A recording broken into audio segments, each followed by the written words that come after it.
The 2-hour nuclear conflict, also known as the Great War, was the catalyst for the setting of the Fallout universe. The short-lived nuclear exchange ended society as we know it, leaving the dangerous wasteland of post-apocalyptic America. A sudden, rapid, and tragic event such as this surely couldn't have been foreseen, right? Wrong. What if I told you that there was no way to avoid the nuclear confrontation? Today, I'm going to go over the reasons why the Great War was inevitable.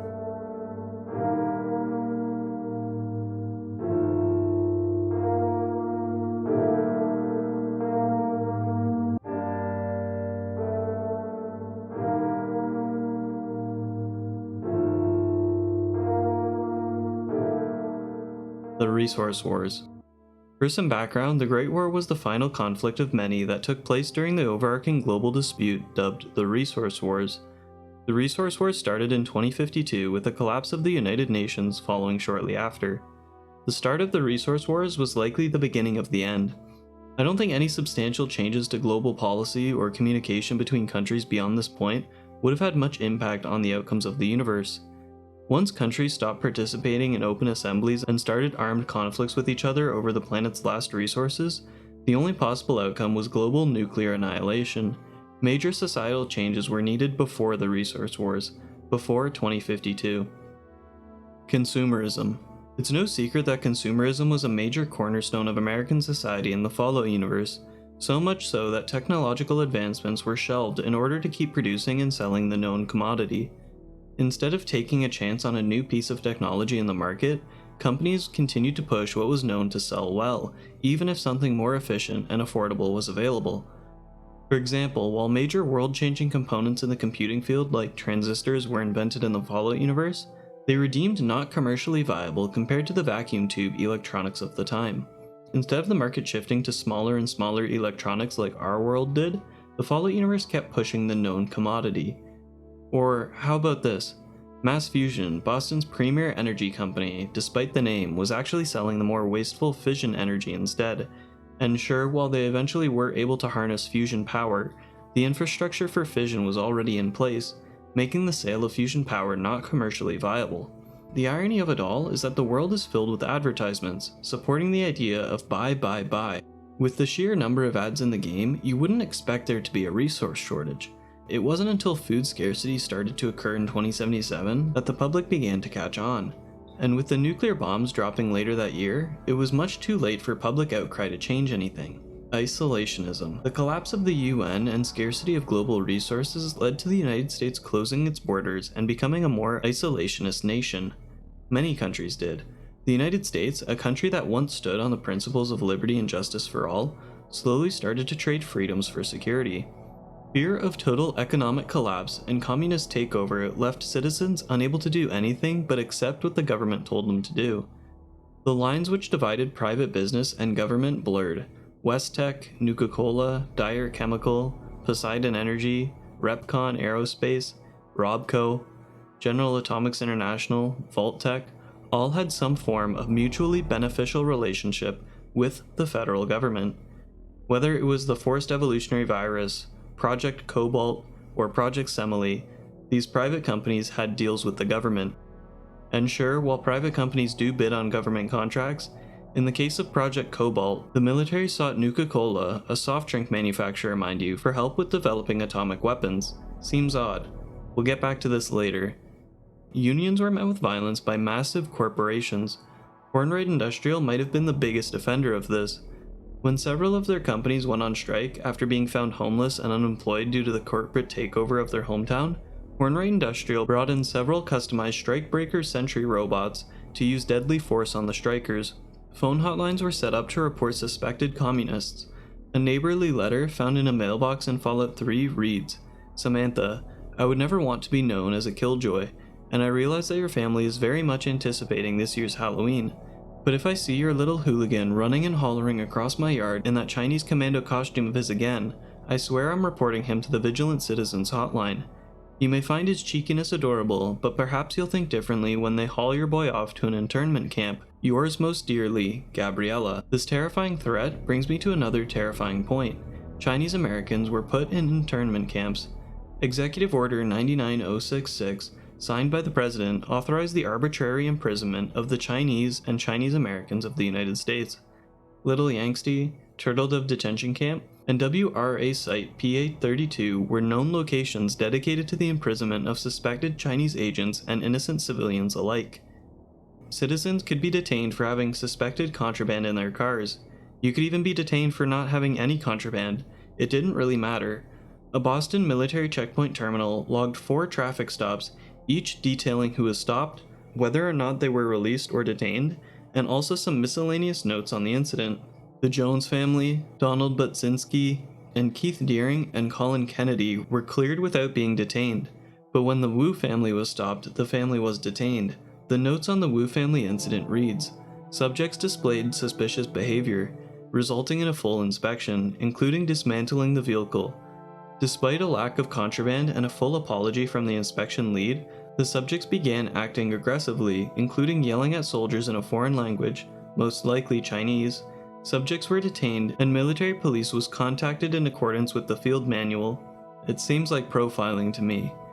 Extreme civil unrest was abundant, but instead of pushing for meaningful changes as a society and bringing the power back to the people, citizens instead approached the topic with a "not in my backyard" attitude. As long as me and mine were okay, we didn't care about you and yours. This idea of putting the needs of the individual over the needs of the society, and similarly putting the needs of the United States over the needs of the entire planet as a whole, all but guaranteed total nuclear annihilation. And this us versus them mentality wasn't likely exclusive to the United States. Both China and the European Commonwealth were seen to be aggressors in the resource wars, inciting the Sino-American War and Euro-Middle Eastern War respectively. Countries were desperate for their own individual solutions to what was a global problem. As long as they were going to be okay, it didn't matter about anyone else. If global collaboration was more commonplace, perhaps potential solutions could have come about earlier, preventing the resource wars entirely. And the United States had a few good ideas and new technologies that could have aided in solving the global resource shortage. However, the military's fascination with weaponizing just about everything put a stop to any hope of curbing the Earth's impending doom.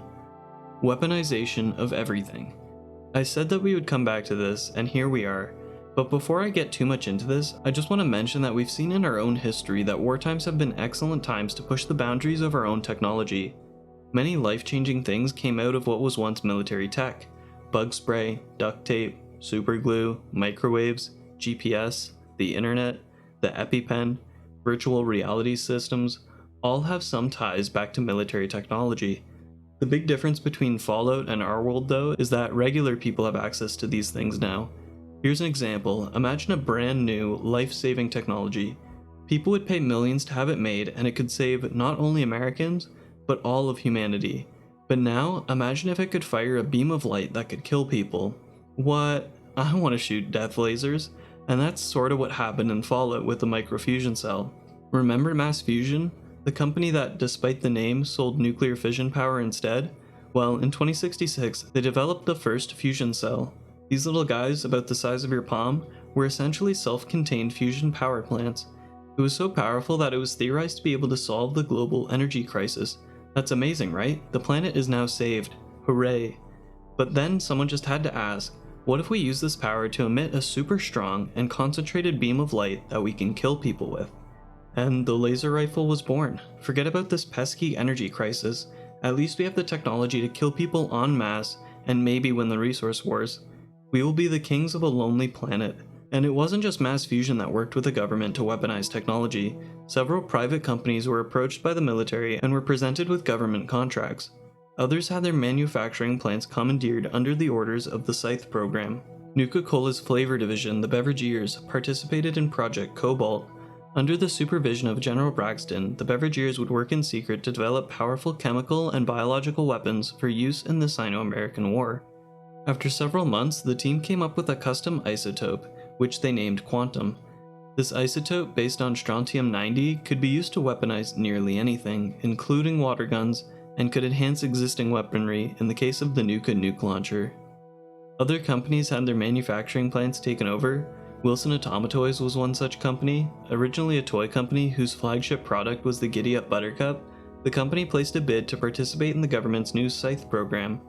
The Scythe program was a secret government initiative that would seek to repurpose civilian manufacturing plants to aid in the war effort. With the Tomatoy's bid approved, the company would begin making landmines instead of their robotic horse toys.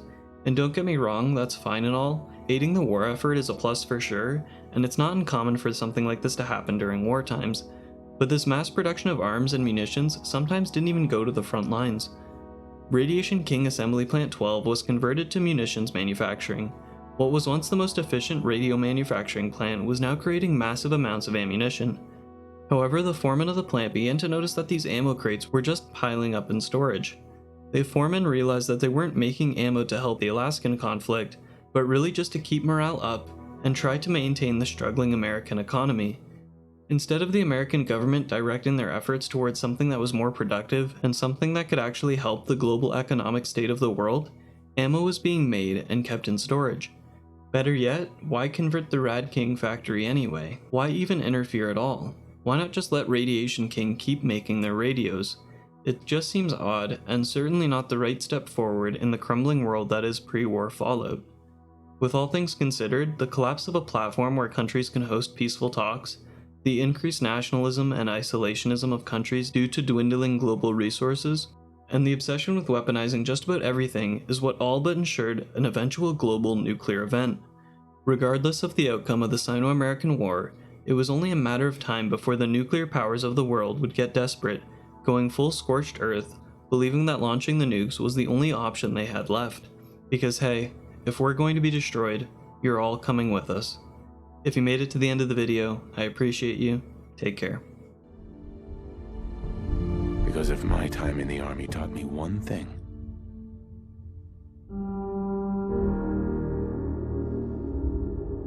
it's that war never changes.